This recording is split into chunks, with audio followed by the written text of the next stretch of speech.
Okay, thanks everyone for coming. Before we start officially, I would like to acknowledge the First Nations or traditional custodians on the various lands on which we meet today.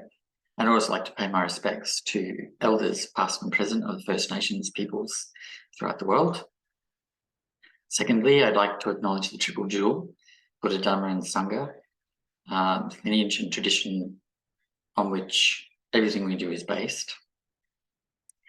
So today we are talking about Buddhism and illness, practicing Buddhism with illness.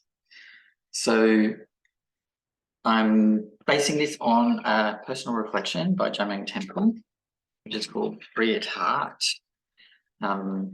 which I will make available to you all. I'm just going to put my our email address in the chat. So if you want a copy of this and the practice that we'll be talking about in depth, you can just email and request it and we'll send it out. Okay, so as I said, it's called Free at Heart, Advice on Buddhist Practice and Serious Illness, a Personal Reflection by Jamyang Tenphel. So before we get into that, we'll set our intention. So we'll just take a moment to align our attention to benefiting all sentient beings, which includes ourselves.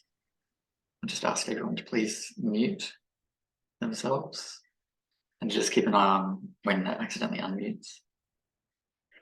So let's just spend a moment now to set our intention, which is the intention to benefit all sentient beings and free all sentient beings from suffering.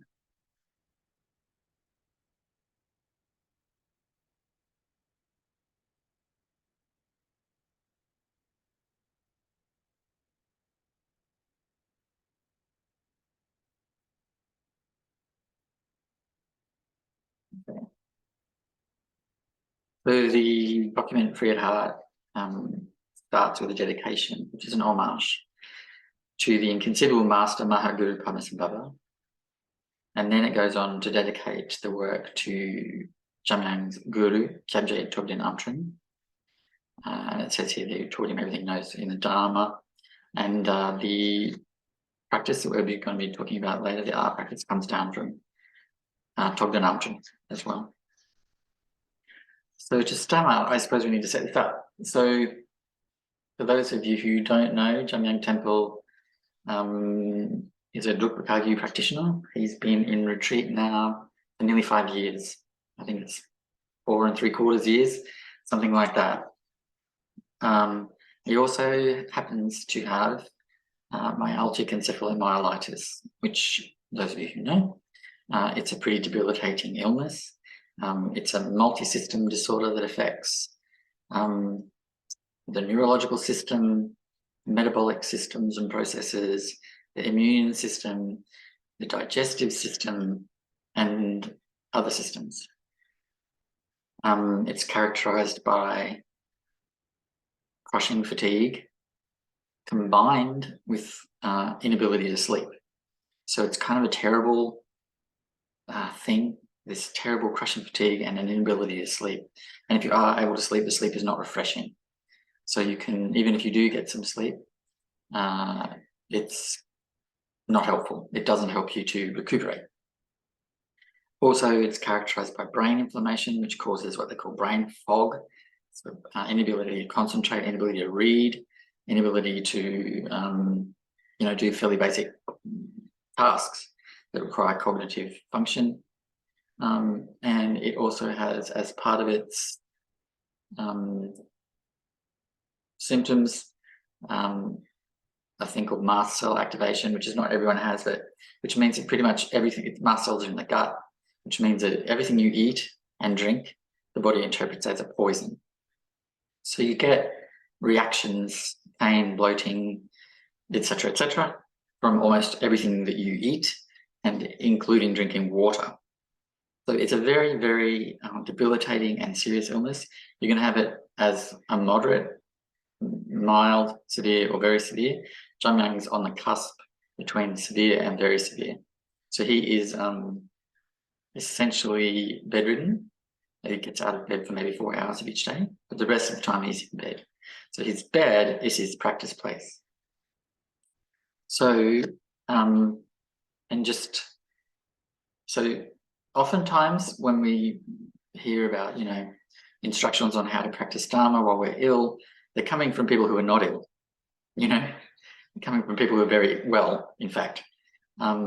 So it's, I think, important that we take the advice of those who are actually ill. Interesting thing about this practice that we're going to talk about later is it actually doesn't matter whether you're ill or not. It's actually a very powerful practice for those who are well. And you can use it as a practice to support those who are ill as well. All right, so that's just a little bit about Jamyang. But in the text, he just wanted to note that there are thousands of practices in the Dharma, 84,000 methods.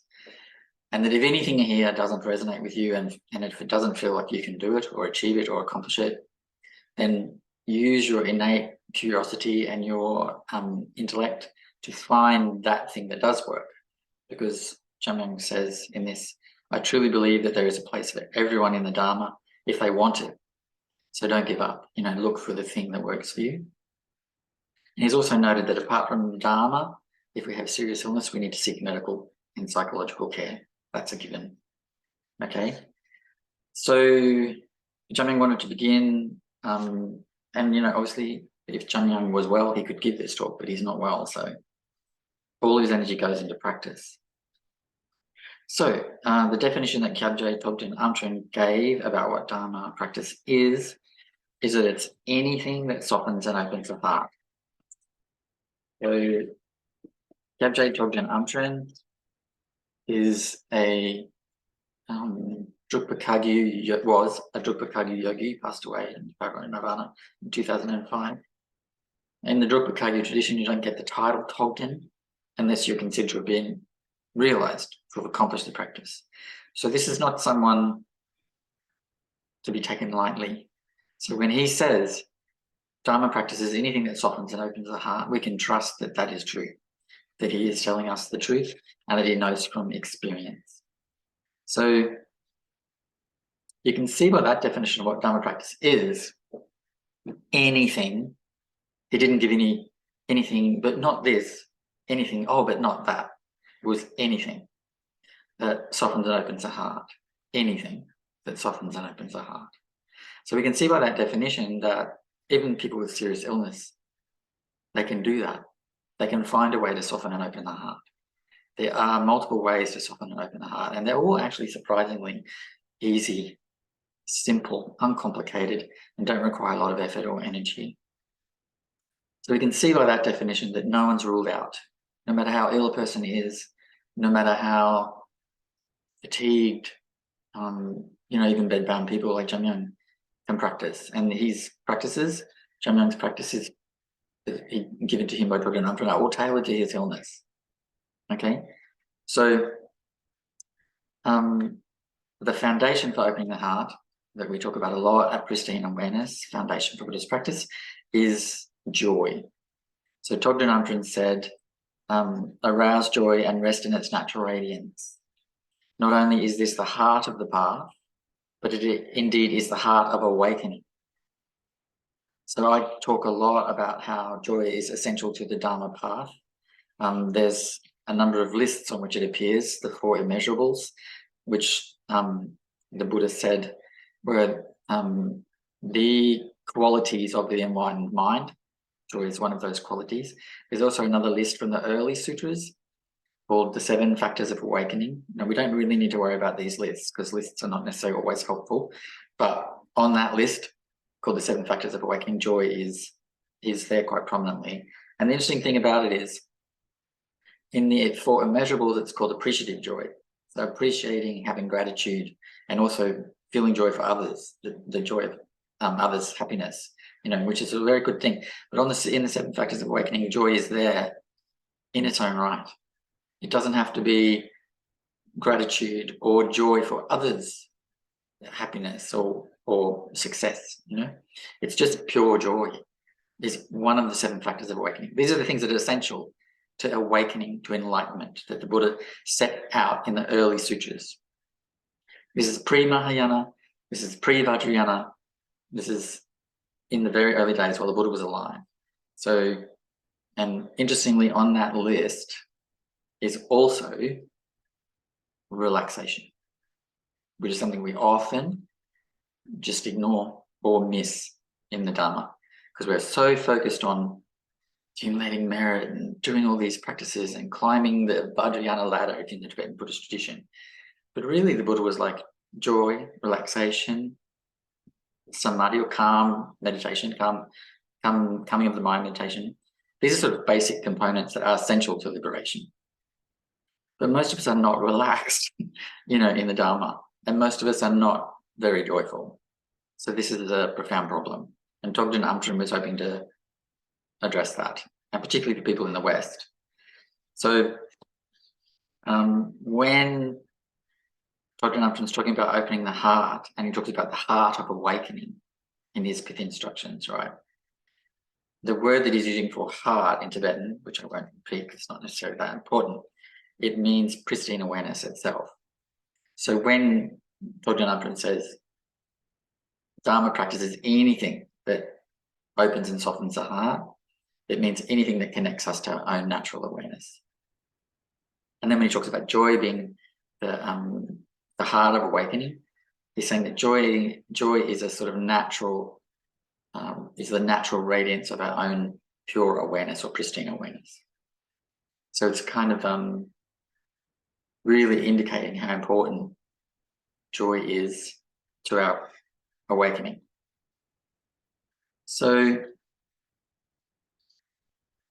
when we're talking about the heart, we're talking about the non-dual state. We're not talking about the samsaric dualistic mind, which has all these thoughts, sensations, and feelings, and that is founded on this construction of self and other. We're talking about this pure natural awareness, ever present, that's completely non-dual, that has only a number of qualities or characteristics, and they are joy, love, compassion, and evenness, which are the four immeasurables. Okay, so Jamyang's illness, as you can imagine, been bedbound for 20 years. He's been very ill for 20 years. He would never say this, but Jamyang's an extraordinary practitioner, recognized as such by his own teachers and by people who are not his, and lamas who are not his own teachers. So this practice has worked for him. So a number of his teachers and other lamas have pointed to his accomplishment, I suppose. So he would never himself say that or talk anything about that, but I'm allowed to. So this practice works. We have evidence of that, not just in Jamyang, but in many other people. So the thing that Jamyang then, so generally speaking, practice is to awaken the heart, right? Soften and awaken the heart. But when you're ill, there are some specific things that are in the Dharma that you can apply to help you to cope, to survive, actually. And Jamyang always says that his Lama, Togden Amtrin, saved his life, because without the teachings that his Lama gave him, he doesn't feel he would have survived. So these contemplations are things that Jamyang has found essential in terms of surviving a serious illness. And they are the obvious ones: the contemplation of impermanence, the contemplation of Buddha nature, and the contemplation of emptiness. It's interesting to note that those things are all part of the four great seals of Dharma, essential to Dharma. Something that is, these things are considered absolutely essential to the Dharma. So, and he has found them very helpful. So he notes that contemplation is not just learning these ideas by rote, but it means to think, contemplate, reflect on impermanence, Buddha nature, emptiness, Shunyata, and then to sit quietly for a moment in meditation. So we do this thing in the head where we think through what impermanence is, what Buddha nature is, what Shunyata is, And then we need to be sitting still in shamatha, in meditation, so that the understanding or learning or knowledge drops from the head to the heart. Because if it doesn't, it just stays up here. So always contemplation needs to become a lived and felt experience, not just something that is known. So daily kind of thinking through these things, a few minutes of just remembering impermanence, a few minutes of just sitting with the breathing and being calm, so that the understanding drops to the heart. This is really important and done daily, essential if you're seriously ill.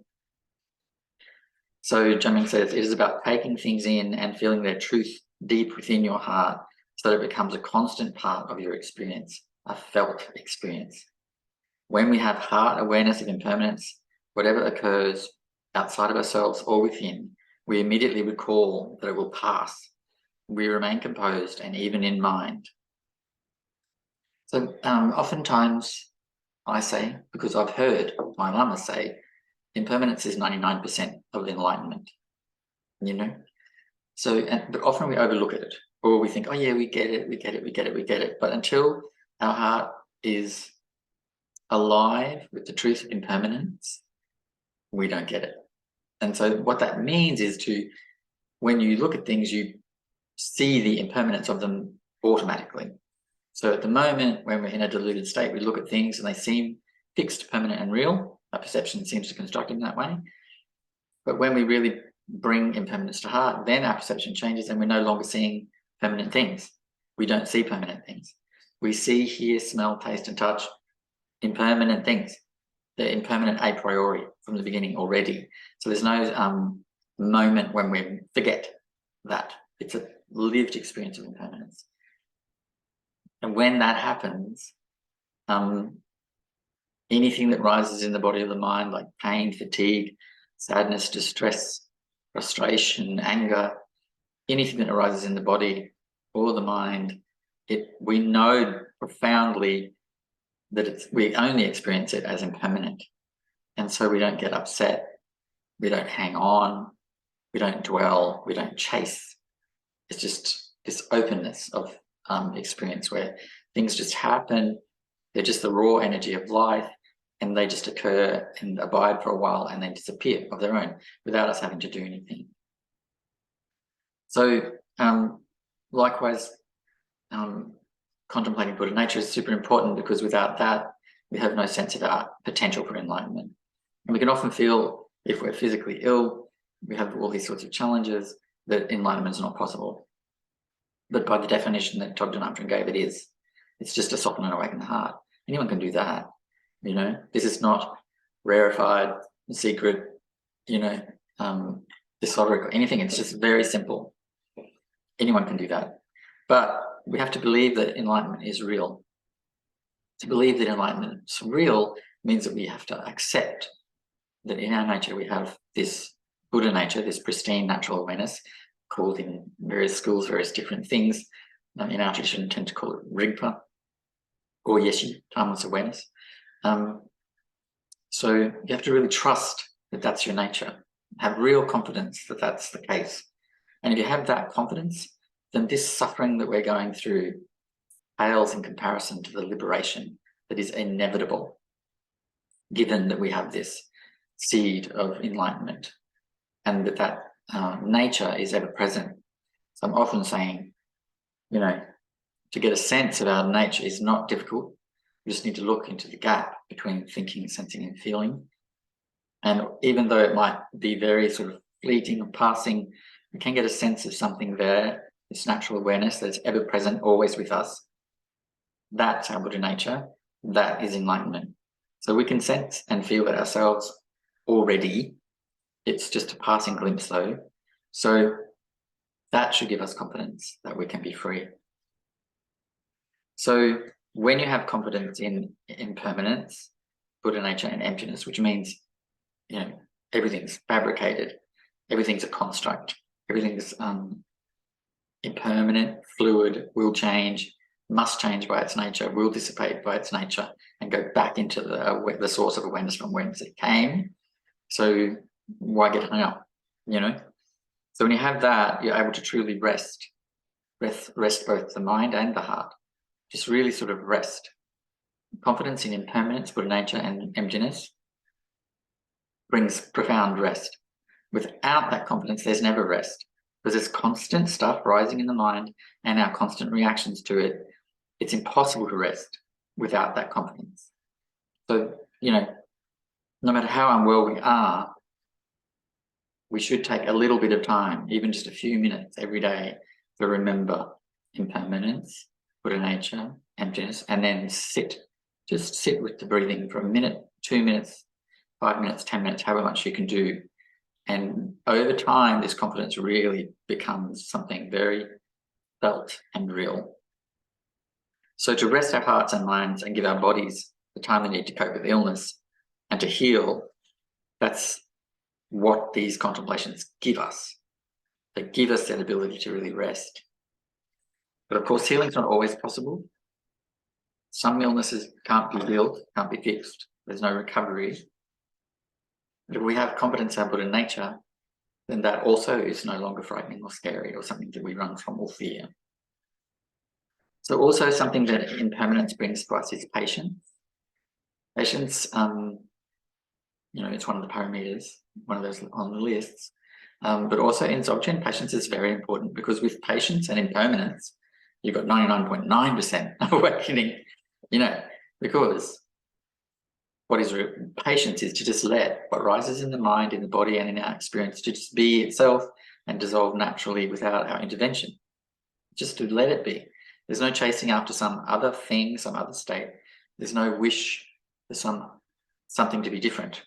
We're just okay. We just wait in the now for things to be just dissolve by themselves, and of course they do. And patience is incredibly important for people experiencing serious chronic illness, because a large part of suffering with illness is impatience.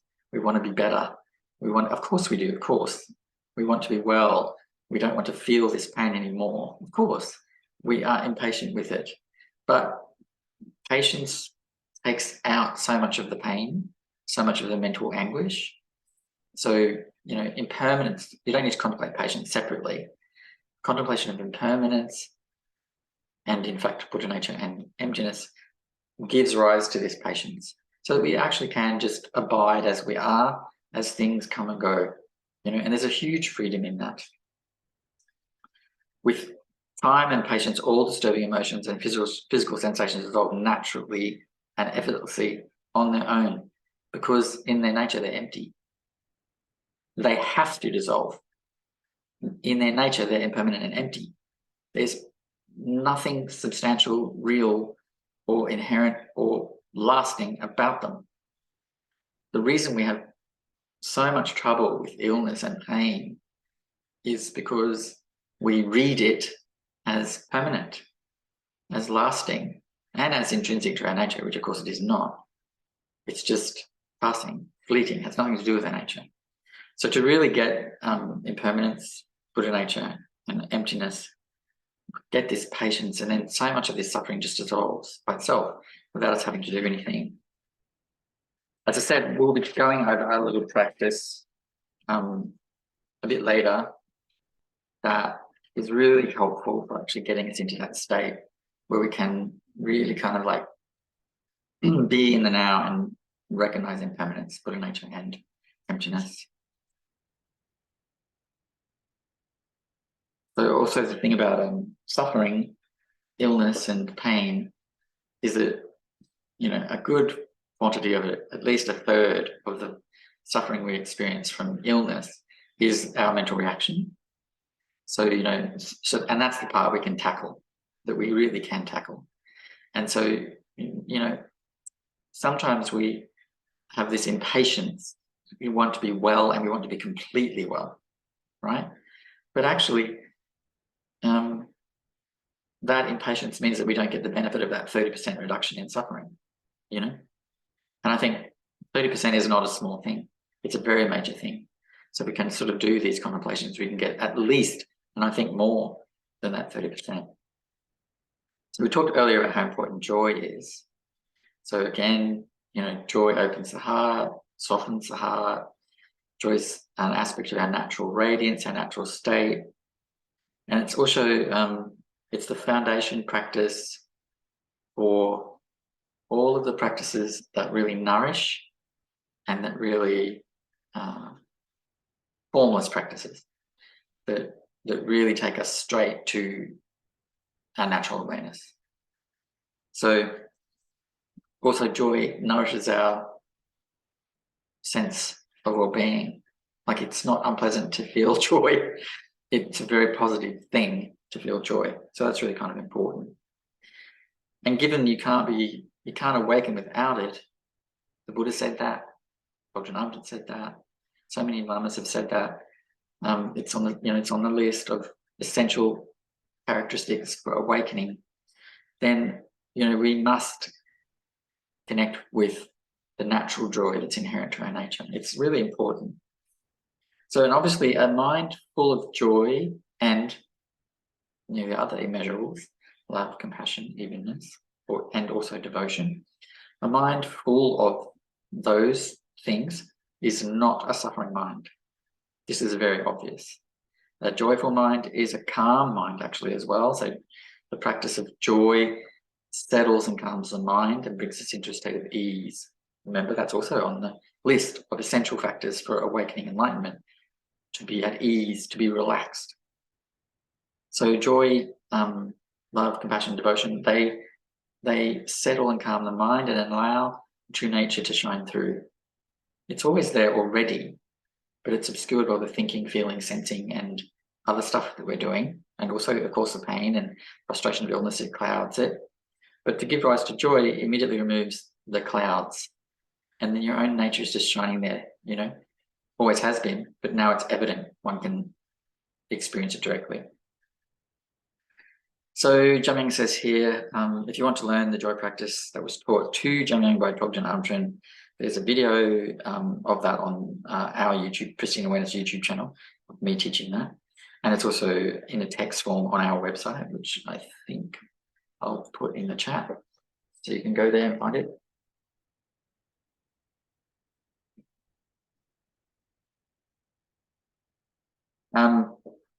And honestly, Jamyang has myalgic encephalomyelitis, and this joy practice has been profoundly beneficial for him in terms of his practice, but also in terms of his well-being. If you have an illness like that, there are what they call comorbidities, but there are these attendant things, anxiety, depression, So these are attendant to any serious or chronic illness.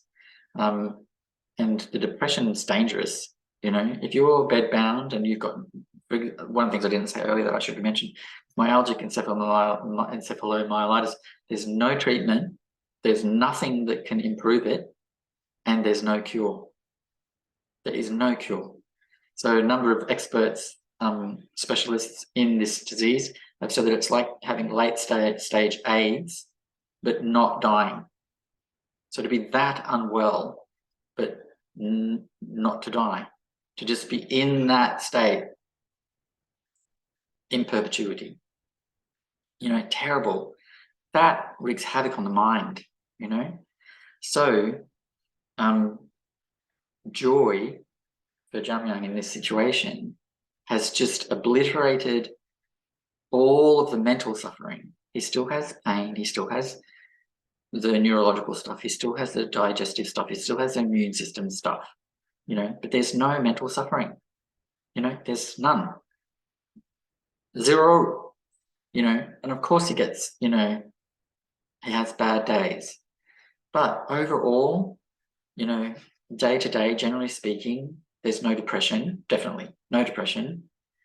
And he is free of all of the, terrible extra burden that depression brings, when you're in that state.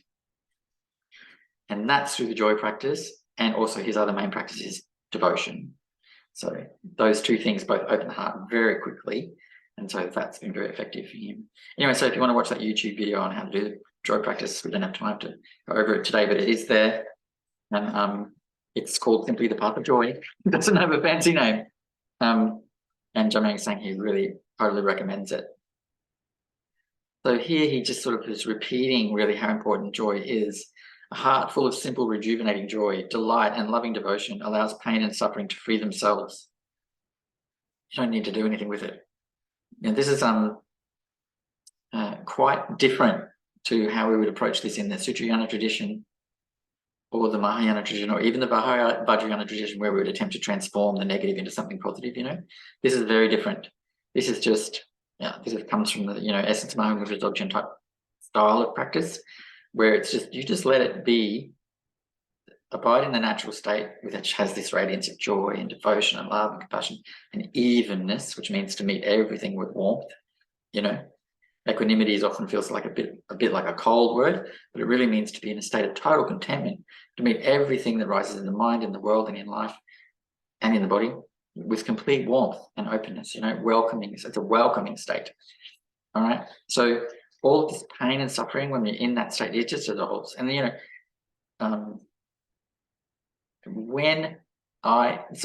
Jamyang's in retreat in our home. I see him a couple of hours a day for meals only. Otherwise, he's in his room practicing. And he also has to be there anyway because of his illness. So, but when, like I have seen how the suffering and the pain, the fatigue, it's washed away through the practice. I've seen it. There's it's actually quite profound, and it's not like rarefied or difficult to achieve or anything like that. It's really not something that only certain people can achieve. We can all do this because it is part of our nature to be free. It's our natural state to be free. So I'm just checking to make sure people aren't waiting to get. So Jamyang's really made clear that you don't need to adopt any formal posture for practice. The joy practice in particular can be done, sitting on a sunbed out in the yard, or on a rock in a rainforest, or in bed, in the shower, anywhere at all it can be done, because it actually doesn't require any formal posture. It's about the heart, which needs no posture. So you can do it anywhere. It has no formal real structure, and it's really not very effortful either. So you can do it anywhere at any time, and you don't need to do it for a long time. In fact, in our tradition, it's considered little short bits of practice throughout the day. Traditionally, it's said to be 6, but really any number is fine. Little short bits of practice connecting to one's natural state, and then sitting in shamatha, and then out again in the world, and bringing that natural state into the world. So that's our preferred way of doing things. So it really doesn't have to be an extreme sport, an endurance test. It can be very simple and relaxed.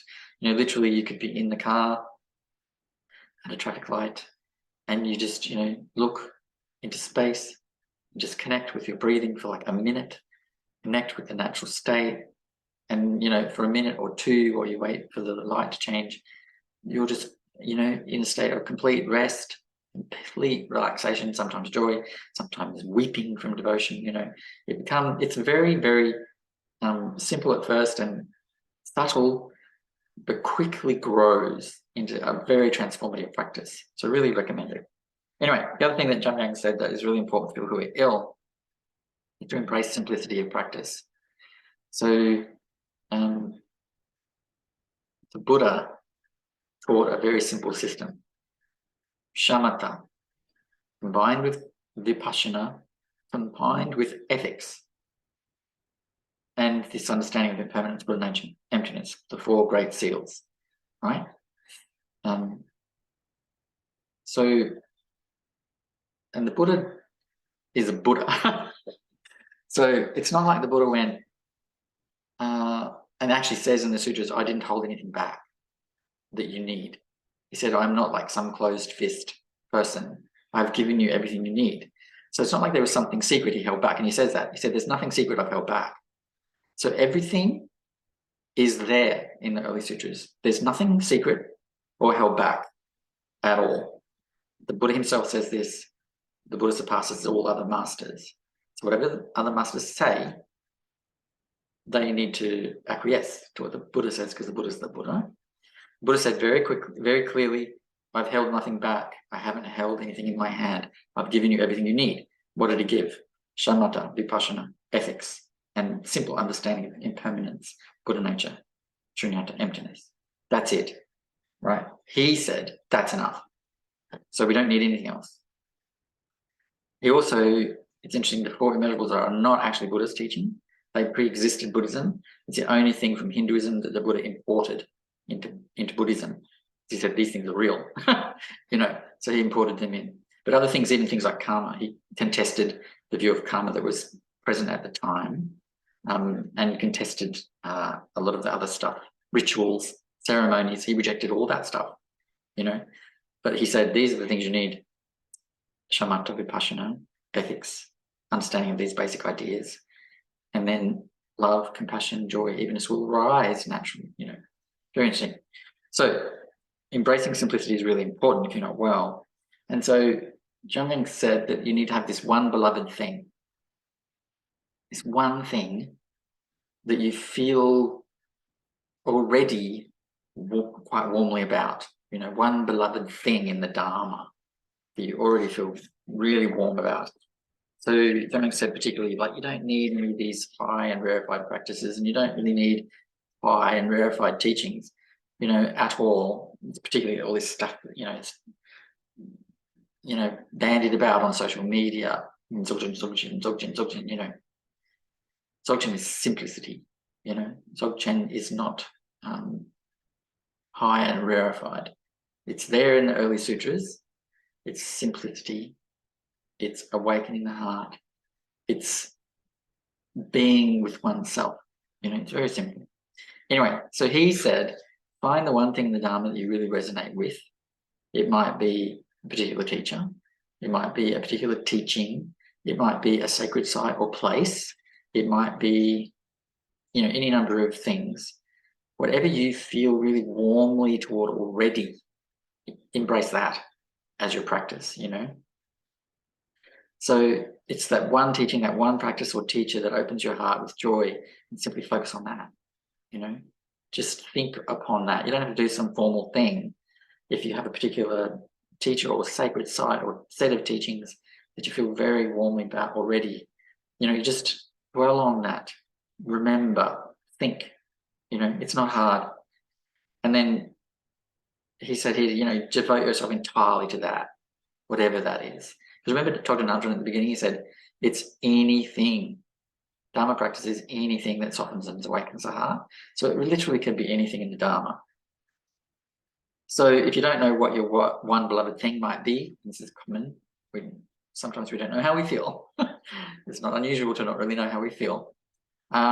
Just look to what you do when you're kind of bored or frustrated or got some time on your hands, or, you know, want to distract yourself with something. Look what you search for on Google.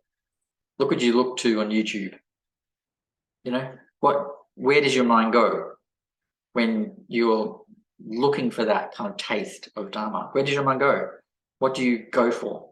You know, and that will give you an indication what your one beloved thing might be, you know.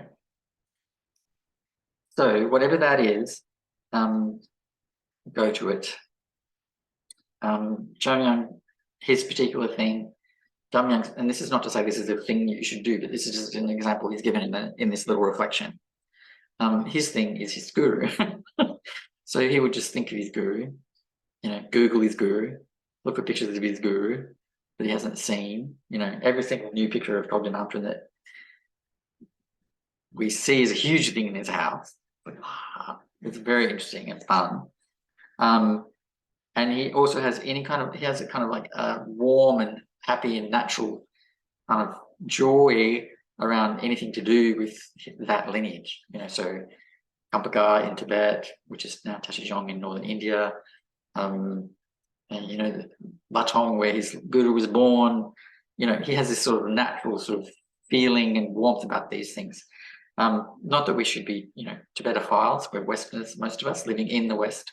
So it's not to say that we should, you know, project this idea that Tibet was perfect and a pristine paradise, you know, but it did have the Dharma. So it doesn't have to be a Tibetan thing or an Asian thing. It can be anything that, you know, draws you to the Dharma.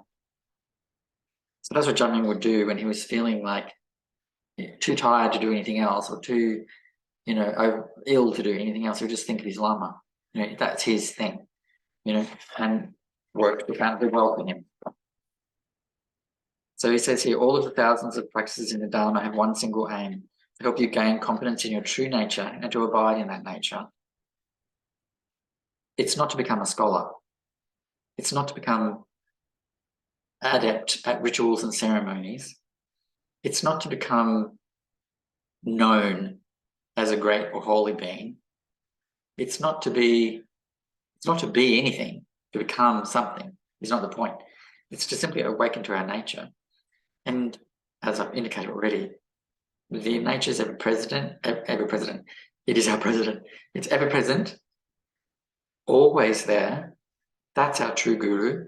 We just need to look to that nature, which is not hard to do. It takes some time of concerted relaxation, which is come abiding, shamatha, some, connection with joy, some abiding in joy.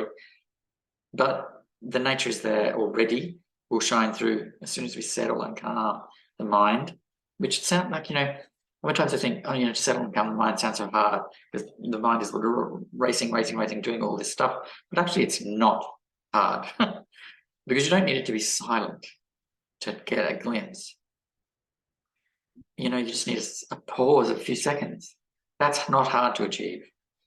Some months of meditation, that's all. And you can see the gap. Then you start to look to the gap, and then that gap elongates. And then things like joy, love, compassion, these rise naturally.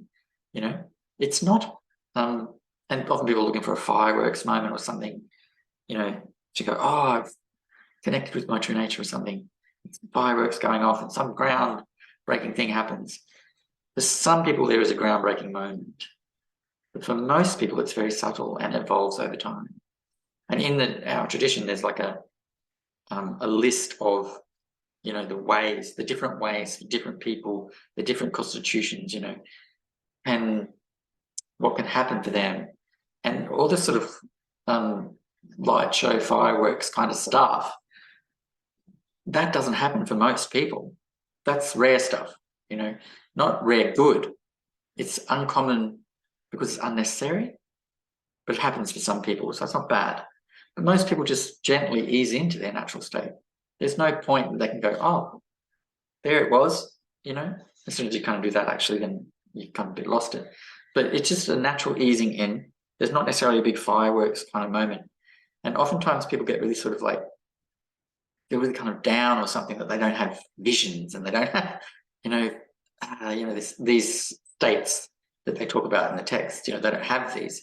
But that's because it's not part of their karma to have them. But the natural state doesn't need these experiences. These experiences are outside of the natural state. The natural state is just our natural awareness. That's it. All this other stuff that happens around, it's not necessary. Happens, it's good, can be milestones for people, show them where they're going, but they're not essential actually. So anyway, one of the things that, so find your one beloved thing and focus on that. Then Jamyang talks about passive practice. So when you're really, really ill and you just cannot do anything. Again, leaning into this one beloved thing, you could just look at your, Jamyang has, we all do this, but Jamyang has beside his bed image of his guru, his favorite image of his guru, and then there's actually a really big one on the wall as well. So you can't really look anywhere in his room without seeing his guru. And then, or he might, if he has energy, he might, watch video footage of his guru or look at pictures of his guru or, anything like that. This is passive practice because what's it doing? It's opening the heart. You're feeling warmth and love. You're softening.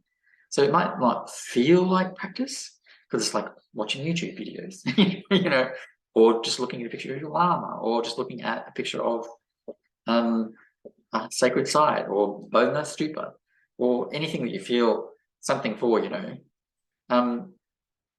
it doesn't feel like practice, but it is because it's opening the heart. So this passive practice when you're ill is really important. So find some kind of passive practice because, Jamyang's illness means that he can't read. He was a great reader, but he cannot read. He can't even read a grocery list, you know, because of the cognitive stuff. So now he is coherent when he talks and everything, but some part of his brain around reading is just turned off, you know. So he can't read more than a few sentences before, you know, it becomes foggy. So he can't read. He used to read life stories of masters. That used to be his thing. Now he watches YouTube videos about masters. You know, that's become his thing when he's too ill to do anything at all. So find some kind of like passive practice. Just Google your guru's name. Just Guru like Prajnaparamita Sutra, and you know, read bits of it, and or look at pictures of statues or whatever or you know, even mountains, lakes, forests, anything that brings rise to joy. You know, find some kind of passive practice you can do. Another passive practice, which is actually more kind of like formal and traditional, which comes down to us from the Dzogchen tradition and also the Mahamudra tradition, and also it's in some of the Chan sutras and some of the Zen teachings.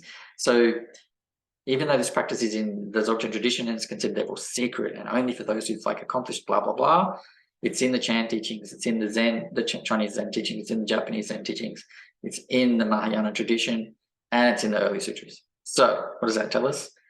It's not secret. So, and that is sky gazing.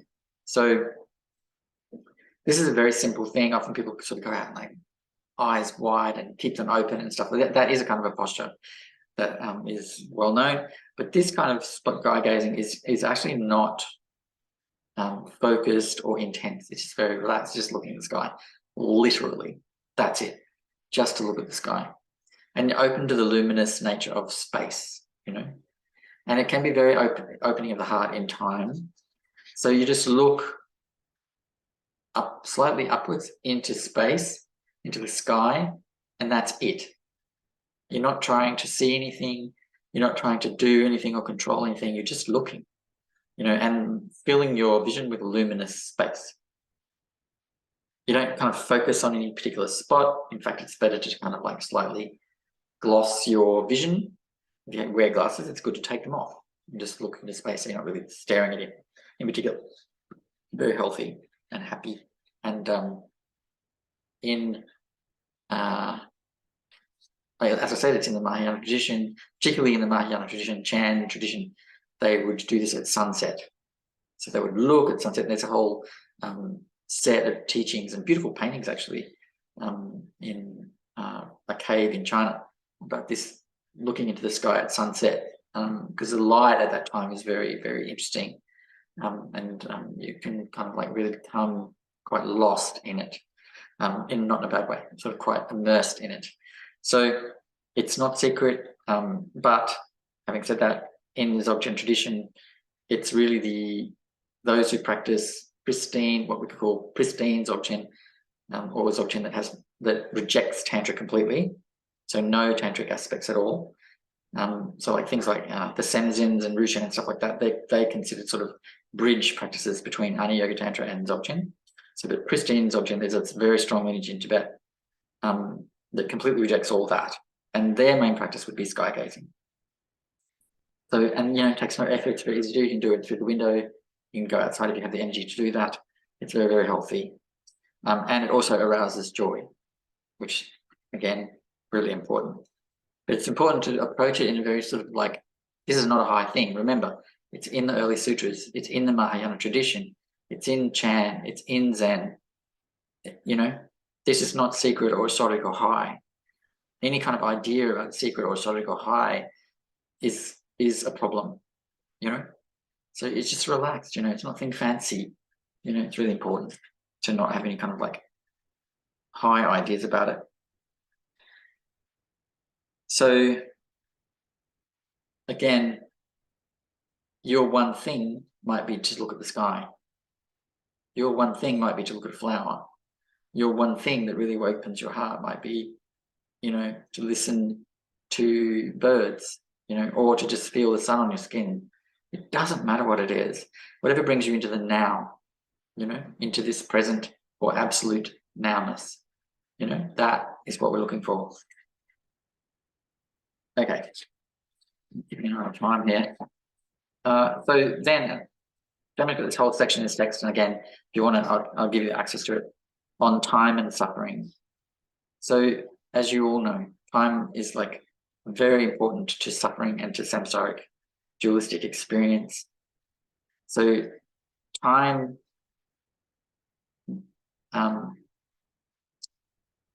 it's actually the foundation of this experience of suffering.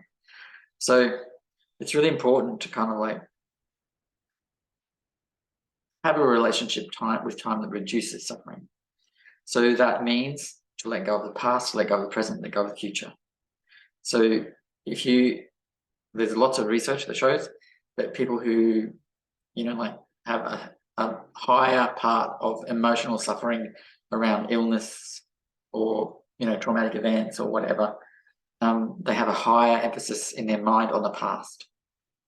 There's a technical term for it, but anyway, I'm not a psychologist, so they have a much higher tendency to look to the past than those who may have gone through the same stuff, same traumatic experiences, same illnesses, but these people are not so much drawn to the past, or think about the past, or dwell on the past, so they have less of the emotional component of the suffering. So it's really important to let go of the past, present, and future, and that is easier done than you think. You just need to remind yourself the past is dead. The present cannot be found. The future is an imagining. If you don't believe this, try and find the present. The minute you look for it, it's gone. It's perpetually gone. Past is dead. Has no power over us. The present cannot be found. The future is an imagining. So we sort of just remind ourselves of that each day, and slowly, the burden of time and of the past and of the fear of the future, it loosens up. All right. So, and of course, when you connect with joy and one's absolute nature, past, present, and future dissolve, and there's what we call absolute nowness or timeless awareness. So through joy, through shamatha meditation, these very simple things, through devotion, through warming and softening the heart, you come to know timeless awareness and absolute nowness, and in that state there's no worry about the past or trauma from the past or pain from the past. There's no stress about the present, and there's no anxiety about the future. We're completely free of this. So it's really kind of important. Once again, it's not something we chase. It just happens naturally through giving rise to joy, through sitting in shamatha, through opening and softening the heart. But in time, we'll be able to let go of the past in every moment. And, you stop comparing the past to the present and the future. And that all sort of like the self-referential state of samsara is what Jamyang calls it here. It just dissolves, that duality between past and present and future. They just dissolve. We need to let go of time. And once we let go of time, again, suffering dissolves naturally by itself. But again, it's not like we need to chase this experience of timeless awareness. You just need to do the simple things, open and soften the heart, and these things happen naturally. So something else Jamyang's got here is that when you have perpetual illness, chronic illness, there's no seeming end to it. But remember, it is empty and impermanent, so there will be an end to it eventually. It's really important to not let that discourage you from practicing the Dharma. And again, the definition of Dharma we're using here is anything that opens or softens the heart. So Jamyang says you need to always get back up. That's what makes you a true Dharma practitioner. That each day, no matter what setbacks you experience, just keep getting back up and keep doing that one thing that fills your heart with joy and love. That's the definition of a true Dharma practitioner. They keep getting back up and they keep connecting to love and joy. Keep softening the heart. So that's really important. And again, Jamyang says, remember that the past is dead and that your Buddha nature can never be stained, corrupted, or damaged in any way whatsoever. Having Buddha nature means that the blessings of the Buddhas are already within your heart, and so your potential for awakening can never be diminished in even the smallest way. So I'm just going to do a slight diversion here about Buddha nature and karma. So oftentimes when we have physical illness, there's this idea that it's your karma to be ill, personal karma, as in the past you've done something that's led to you being ill in this life, you know? So in the early sutras, if you want the citations, you'll need to go to my book, which is called Luminous Awareness, because I can't remember them off the top of my head right now. But there's a number of sutras, early sutras, where the Buddha says that not everything we experience in this life is the result of our past actions. This is quite different to what we're told, generally speaking, you know, in the Dharma, in Buddhism. The Buddha made it really clear that he rejected wholly and completely that idea that everything that happens to us now is the result of our past conduct. He said no, because that was an idea held by Hindu Brahmin teachers and philosophers. And he said, you know, to those Brahmins, I say, no, you're wrong. You know, this is in the sutras. He also said that you know, so he was not deterministic. He didn't believe in determinism. He didn't believe that the things that we did in the past absolutely the things that we experience now absolutely were the result of the past. He didn't believe that. But it circulates in the Dharma, you know, this very Hindu idea that everything that we experience is the result of our karma. If we're born poor, karma. If we're born with a disability, karma. If we have an illness, karma. You know, the Buddha didn't believe this. The Buddha did not believe this. Go to the early sutras. You don't need to believe me. In my book, Luminous Awareness, I quote the sutras where the Buddha says quite clearly he didn't believe that, and he was not teaching that. And all of the kind of like scholarly, as in Western scholarly, research into the early sutras and to what the Buddha really believed and taught about karma and stuff like that says this. He's not deterministic. We have this so-called cultural scholasticism in Buddhism where people they're not critically analyzing what they're being taught. And so over generations, they're just handing on exactly what they were told. But in the West, we don't do that. We critically analyze everything, you know, and this is one of the benefits of Western scholarship. And it's led us to see the Buddha didn't believe this, in fact, and that this widely held belief in most Buddhists that, oh, this is your karma, you know, is not something the Buddha taught. So we really need to get this right. The other thing is about the Buddha nature. The Buddha nature is beyond karma. Karma does not affect it. Rigpa, true nature of mind, impervious to karma, can't be affected by it. It can't be made better by anything positive or meritorious we do. It can't be made worse by anything negative we do. It remains stainless, pure, profound, timeless, unborn, undying, perfect. Nothing we could possibly imagine to do could affect it. It's pristine and beyond karma. Karma is of samsaric experience, right? Okay, so I'm not talking about cause and effect. Those are real. That's physics. You know, and quite often you can see, oh, I did this bad thing to a person and then they slapped me. Karma, you know. But what the Buddha didn't believe was things done in the past life could caused everything in our life here. He also gave as an example, he gave actually as one of the examples, specific examples, illness. He gave it a specific example. Illness is one of the things that might not be about karma at all. You know, it could be about the environment, conditions, how we've lived in this life, you know. So they're not about past life stuff. Another example he gave was natural disasters. So, you know, often people will say, you know, there's been a terrible earthquake, and they go, oh, those poor people's karma. The Buddha didn't believe that.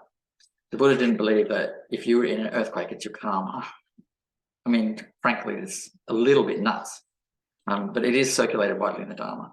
Okay, so,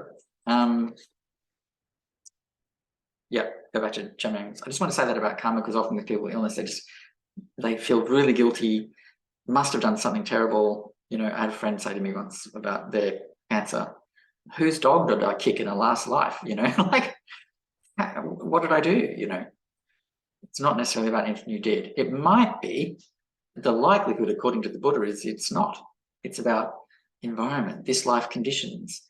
Genetics are not something that the Buddha knew about or thought about, probably did know about them, but didn't teach on them.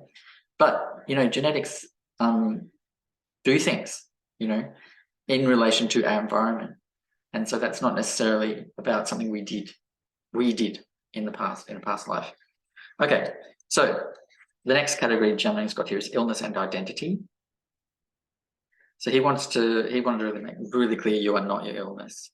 Your illness does not define you as a person. It does not exclude you from experiencing great joy, love, compassion, and equanimity. I truly believe illness does not exclude us from achieving realization as well. And there's a long list of beings who had serious illnesses but achieved realization. One of the ones from the Buddha's time, Vijitara, she was a slave, right? According to the Hindu idea of karma, that was her past behavior that caused that. Buddha didn't believe that clearly. She also had a deformity in her spine.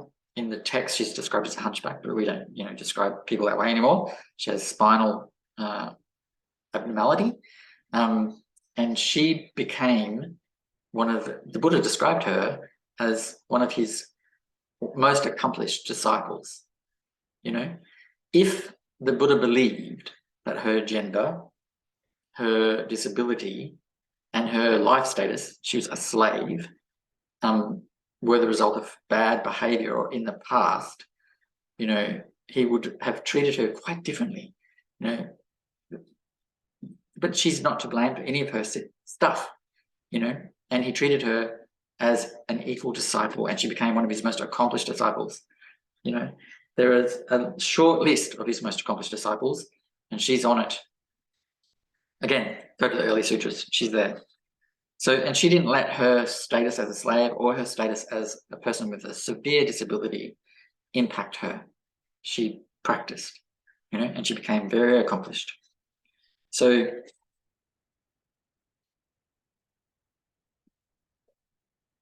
something that's really kind of trying to say in this part here, you know, again,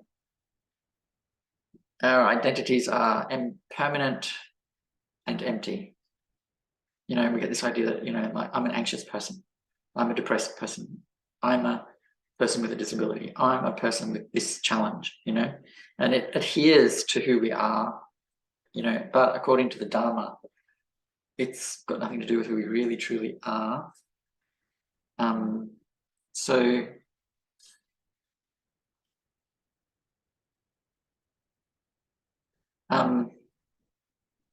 it's really important that when we're thinking about emptiness, we think about the fact that these things don't adhere to our identity, and in fact our identity doesn't adhere to anything.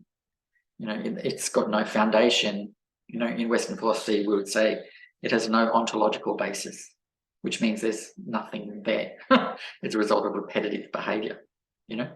So the identity has no foundation, it's got no ground, it's all fabricated, you know. So this idea that, you know, you're a sick person, we need to challenge that in our minds. Obviously emptiness will help us to do that. Something says here, emptiness means that we all have the same infinite potential as everyone else. So emptiness also means infinite potentiality. It doesn't just mean things are impermanent, fluid, compound. It also means there's infinite potentiality. So emptiness means that we all have the same infinite potential as everyone else, the same as the Buddhas and every other being. In our natures, we're all empty, which means we all have the same limitless potential. We must learn to trust this in order to eventually settle into the understanding that we are, in our nature, inseparable from the Buddhas already. Ultimately, all we need to do is completely relax with an open heart and let go in the knowledge that we are fundamentally fine just as we are. You know, it's a powerful message and fully true. So it's important that, you know, if we let our concepts of our illnesses or challenges adhere to identity, we then get a sense of being quite imperfect, you know, which is contrary to our Buddha nature, which is perfect, unstainable, undiminishable, you know. So it's important that if we ever have these sorts of feelings about I'm this miserable creature, you know, that we shift immediately into thinking about our Buddha nature, stainless, perfect, you know, limitless potential. Limitless potential. None of that potential can be taken away by our illness. You know, it's beyond that. So our body is empty, the illness is empty, and the mind is empty. All of this is empty. Not just are they empty, but they are in fact emptiness itself. Luminous, timeless awareness itself. So it's not just that things are empty, they are emptiness. They are luminous awareness itself, a manifestation or emanation of luminous awareness itself. This is what we truly are. We're not sick, broken, hopeless, defeated beings. So we just use the teachings on Buddha nature and emptiness and impermanence, change our perception of what we're going through, right? You know, it's a little bit like cognitive behavior change or something, but far more effective. You know, I think it has a 100% success rate, this, for practitioners, whereas cognitive behavioral therapy has at best like a 60% success rate. Okay. So then Jamyang talks about how when he was really ill and the depression and anxiety came along with that, and how he used, you know, devoting to his teacher and remembering impermanence, Buddha nature and emptiness to shift himself out of that state. So he no longer had this serious, you know, depression, anxiety about being, you know, as the professionals say, like advanced stage AIDS, but with no way out, no treatment, no cure. You know, just imagine what that does to the mind. So he used this process to get out of there. He's a very happy person, you know, despite his physical condition. He practices every day. He does guru yoga pretty much all day, every day. But it's in this very informal way that he practices. So you really need to have confidence in these things, and that starts by choosing the one beloved thing, focusing on that, relaxing, giving rise to joy. So then he says we must all abandon our ordinary hopes and fears. And that's a really important thing for people with illness. We need to accept what's going on, you know, but then abandon the hopes and fears that circulate around that. And the idea that we haven't got what we need to be free and happy in this life. We do have what we need to be free and happy in this life. It's our nature. You know, that the idea that we don't have what we need is a delusion. So we have everything that Buddha had when he started out. So a heart with limitless potential and natural perfection as its true nature. Our practice is simply to open the heart and rest in this state continuously. So you find your one beloved thing in the Dharma and gently, kindly, and relaxedly rest your mind on it.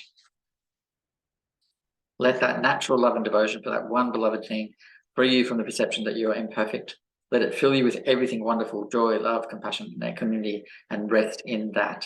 Our practice ultimately becomes an experience of resting in spacious awareness, which is alive with bodhicitta. As seriously ill people, we may not feel like we have much control over our lives and circumstances, but it's not through control that we find freedom. It is through surrender, a complete letting go of who and what we think we are or wished we were. Remember that your Buddha nature is beyond the effects of karma, beyond time, beyond this body, beyond this mind, and beyond this illness. Your true nature cannot be stained by past actions. Every moment is fresh and full of potential. In your nature, you are inseparable from the Buddha. I don't think that could be any clearer. So then Jamyang goes through view on posture. So, you know, Padmasambhava said, rest your body like a corpse, rest your mouth like a mute, and rest your mind like the sky. You know, so if we're physically ill and we can't sit in certain postures, doesn't matter, because Padmasambhava said, rest your body like a corpse, rest your mouth like a mute, and rest your mind like the sky. Just be relaxed and still, you know. It's immensely helpful if you have an illness and if you're like, oh, I can't sit up in meditation, oh, I can't do yoga, oh, I can't do salum, oh, I can't do trulko, oh, I can't do power, oh, I can't do all these things. You know, you don't need to. Just rest your body like a corpse, your mouth like a mute, and rest your mind like the sky. Okay? Simply rest completely in the most comfortable state for you and let your mind relax. With regards to the mind or view, the great Yeshe Sogyal said, there is nothing to fear in the empty vastness of space or in the inner space of the mind. So just relax. There's nothing to fear. And then Jamyang moves on to talk about adapting. So if you were ill, it's profoundly unhealthy to try and continue practicing the way that you always were. You need to adapt the practice to suit your conditions. The Dharma has always adapted from culture to culture, place to place, time to time. Adaptation is not a problem. It's actually what's always happened. So adapt the practice to your situation. So whatever kind of practice you're doing, adapt it so that you can do it. Don't worry about trying to be a certain type of practitioner or wanting a certain kind of outcome, except for realization, of course. You just, adapt as much as you can. Jamyang says here, it's really important to rest and allow yourself time to just be. That's kind of the ultimate practice, to just rest and allow yourself to be. And he says, remember, just having the wish to practice in your heart is enough when you're very ill. So just the wish to practice softens and opens the heart. And according to Togden Amtrin's definition, that makes it Dharma practice. So just the wish is powerful, You're so ill you cannot do anything at all. So Jamyang then talks about sort of formal practices that he's been asked many times. What about prostrations? What about sadhanas? What about pujas? What about all this stuff, And he said, look, you can't do anything that makes your illness worse, and with certain illnesses, prostrations will make it worse. There's this idea circulating that prostrations purify karma and will make you better. But the science doesn't say that, and the Dalai Lama always says, where the science says something contrary to Dharma, go with the science, okay? So if you have myalgic encephalomyelitis, prostrations will kill you. So don't do them. You can prostrate in your mind. And really the ultimate prostration is just to open one's heart to one's teacher, open one's heart to the Buddha, open one's heart and offer it to the Buddha Dharma and Sangha, to the Lama Yidam and Dakini, if you're a Tibetan practitioner. Just open up. That's ultimate prostration offering. So Jamyang said, adapt everything to suit your situation, but the only thing you can't adapt if you're doing formal tantric practice is the mantra, has to be said exactly as it is, and the form or shape of the deity. They need to be as they are. There's reasons for them being that way. But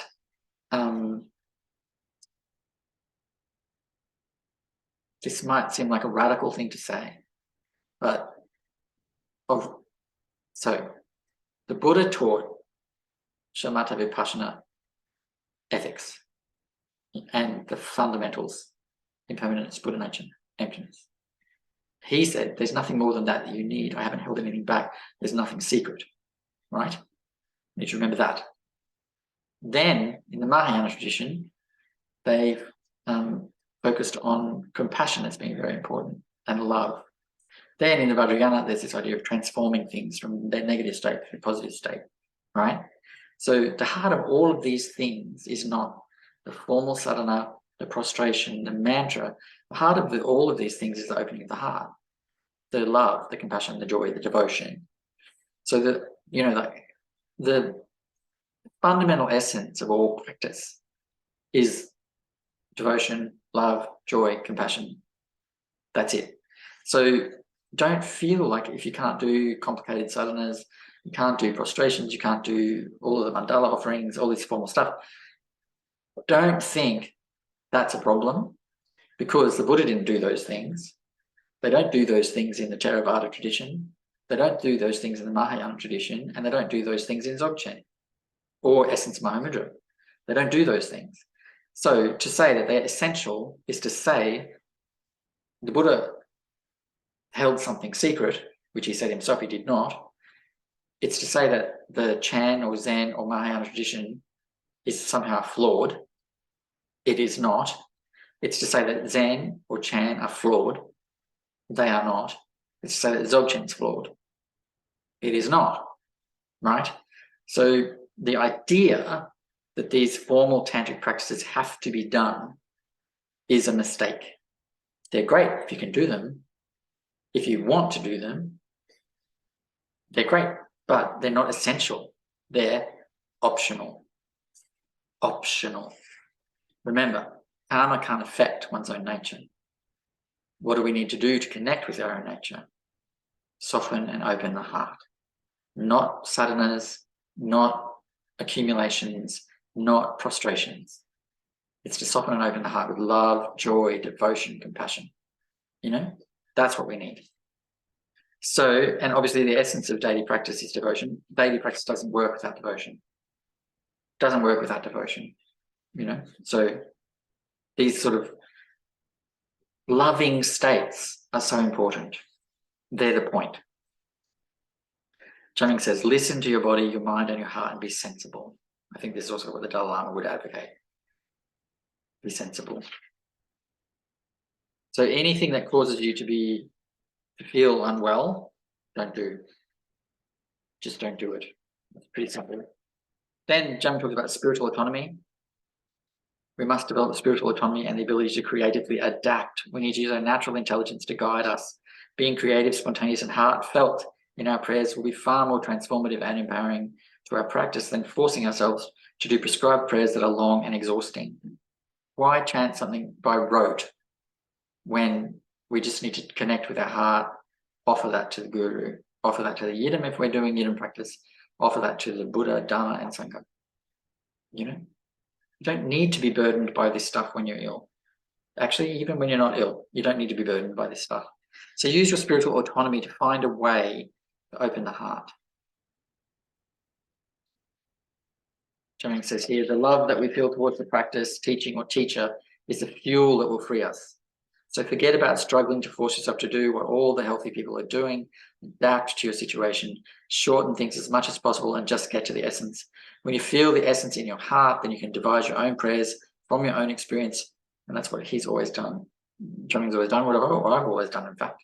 Always put things in my own words, because, chanting stuff in some other language and someone else's words is not necessarily going to be helpful. Like I have a lot of devotion for Dzogchen Rinpoche, and so his prayers, the things he's written, when I read them, I do feel devotion, but I don't think that's normal for everyone to feel their heart light up to some sort of long prayer that they've got no real connection to. So use your autonomy, your creative intelligence to work out, is doing this by rote in some other language, in someone else's words, helping me? Ask yourself, the Buddha said to test everything, and if it conforms to your reason and works, do it. If it doesn't conform to your reason, and he's not saying some random reason, someone else's reason, it's your reason, your analysis of it, honest though, not deluded or deceived by one's, desire to do something easy or desire to do something fancy or smart. Use your own intelligence, your own creative autonomy to make things work. So Jamyang does Guru Yoga as his main practice. It's completely heartfelt and completely spontaneous. So when he supplicates his Lama, it's all spontaneous and from the heart. It gives him great comfort to have an enlightened being to rely on and make prayers to. Like he's literally spent thousands of hours in isolation, often by choice because he's in retreat. But so just feeling the presence of the enlightened masters there and knowing that they're listening and that they can help is to be a state of safe refuge, So we need only offer our heart to them and ask for their support, and they will definitely guide us, support us, and even advise us, So this sort of devotional state means that your practice is guided by the true Guru, which is ever present and always with you, your own natural awareness. To not be in that state means that this natural awareness is clouded. It's as simple as that. So we're going to talk about the art practice now. We are kind of quickly running out of time, so I might have to. So the transmission for this practice comes in the telling. The R mantra is very simple. It's one syllable, literally. So I'll do the transmission first. Just make sure that we get it done. And then I'll talk about the R practice, which I've done for a long time. But this approach to it is unique to Togden Amtrin's lineage of teachings.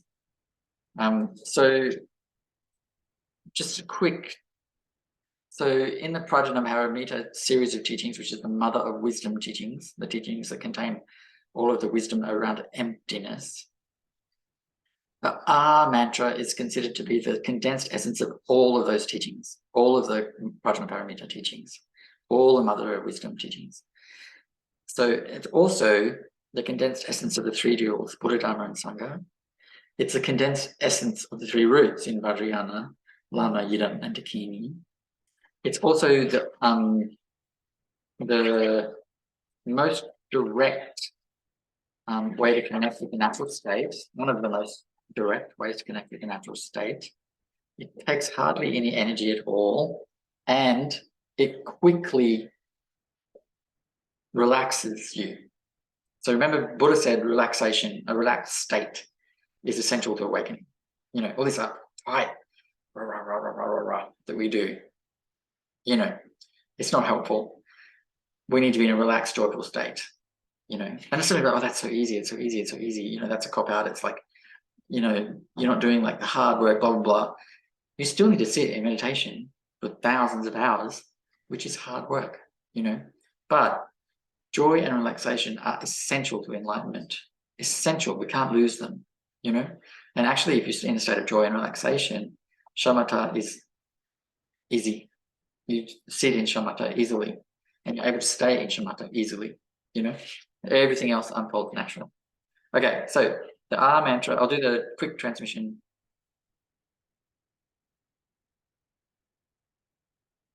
Ah. Ah.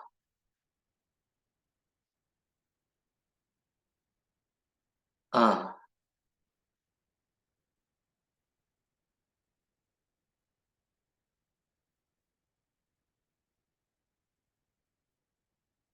Okay, so the mantra is R, A-H. It's better than C syllable, but in Sanskrit it's the same. R.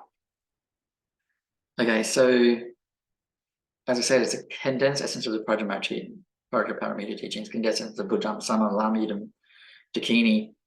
It's also the quickest way to connect directly to the natural state. So when you're sort of on the out breath, you say ah, you are letting go of everything and offering everything.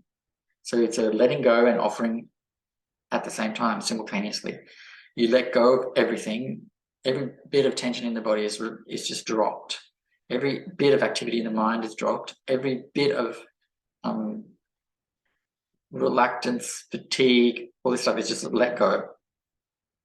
And the sound doesn't have to be like the way I was taught, was that it should be like easing into a warm bath on a cold day. So it's like, ah. Or easing into a cool lake on a hot day. This feeling of relax and letting go, you know. So when you do the you don't have to do it like that. You can just do it silently.